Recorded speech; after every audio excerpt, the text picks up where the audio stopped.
Më 21 mars të vitit 1996, unë kam shumë era këtë, mes Shqipërisë dhe Greqisë u nënshkrua një traktat i miqësisë me dy vendeve, nga traktati i dytë mas ai viteve 30 që rrodhën ngjarjet ndryshe në luftën e dytë botërore. Të firmosur nga ministri i jashtëm i Shqipërisë Alfred Sereqi dhe ai i Greqisë Theodoros Pangallos.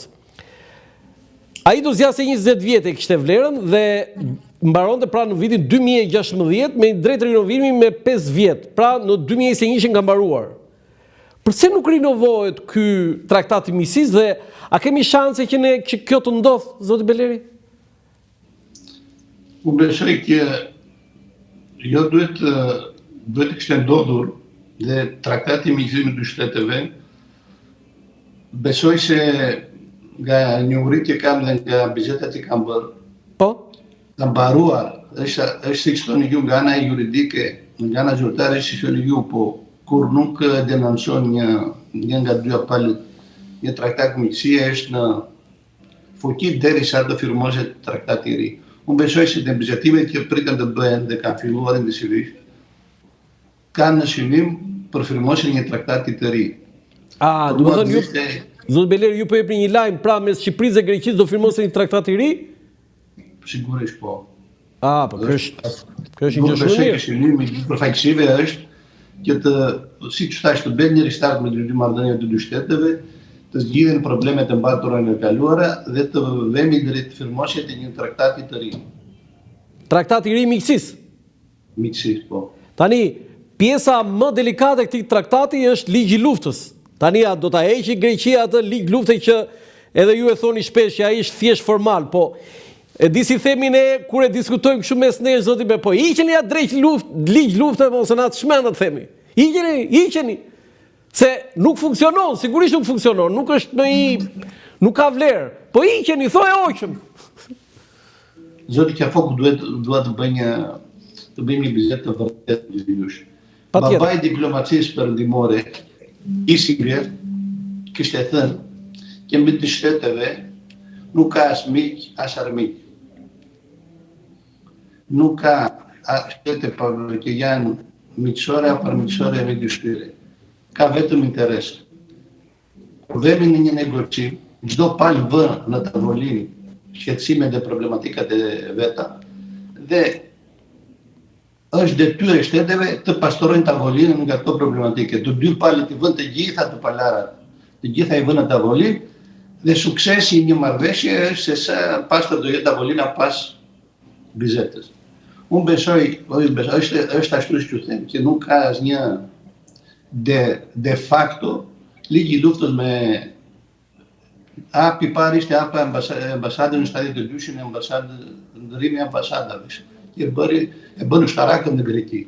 Api dytë ishte 85 në qeveria Papandreou që api kufit dhe u normalizon. Api tretë ishte që siç ju firmosja e traktatit miqësisë. Me këto tre apa në vetvete ligji i luftës nuk ekziston.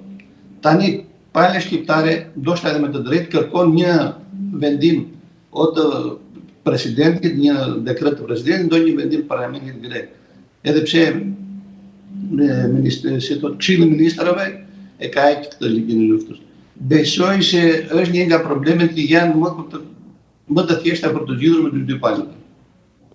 Zoti Beleri, më kujtuat në vitin 1987, unë isha adoleshent, dëgjoja stacionet të huaja dhe më kap do të veshi një stacion grek, sepse Radio Iliria në atë kohë nuk e di atë kujtohen, ku nuk e çonim, që madje kanë dëgjuar në gjuhën shqipe, mos gaboj ose në anglisht, nuk më kujtohet, që qeveria greke hoqi ligjin e luftës me Shqipërinë dhe jemi gëzuar.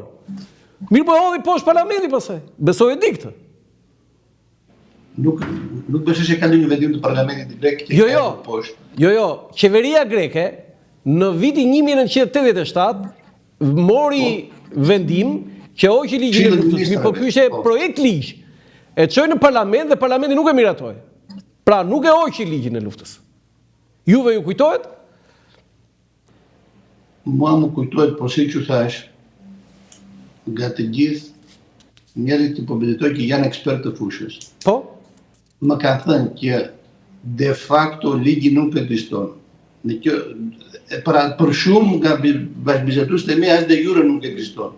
Ka shumë, po kaq njohës të mirë të jurisprudencës që thonë që jo ligji ekziston. U thash që duhet të iki në të gjitha rret nga kjo histori dhe të zbardhet në mënyrën që do palë shqiptari. Besoj se në Greki do ketë vesh të hapura për të gjithë këtë çështje. Është çështja me problemet më të pakta, nuk e di pse i japin kaq rëndësi të madhe në Shqipëri. Sepse duke qenë koha e gjatë që jemi rritur me këtë pothuajse, ata, do të thënë edhe unë, edhe gjithë populli shqiptar e pret shumë e vendim. Hiqeni dhe okay, ajo që thoni ju që faktikisht ai nuk ekziston, por njerëzit tani mendojnë që nuk ekziston me që jemi të dy vende antar të NATO-s. Si që thash, problemi i NATO-s i Bashkimit Evropian është që akoma nuk kemi bërë një. Në NATO jemi, çdo shtet ka interesat e veta. Greqia me Turqinë janë në NATO shumë përpara se të futet Shqipëria, por çdo gjë kemi një citet gati për luftë. Pra nuk të garanton asnjë bashkësi ndërkombëtare marrëdhënie dy palësh duhet të zgjidhemi disnesh.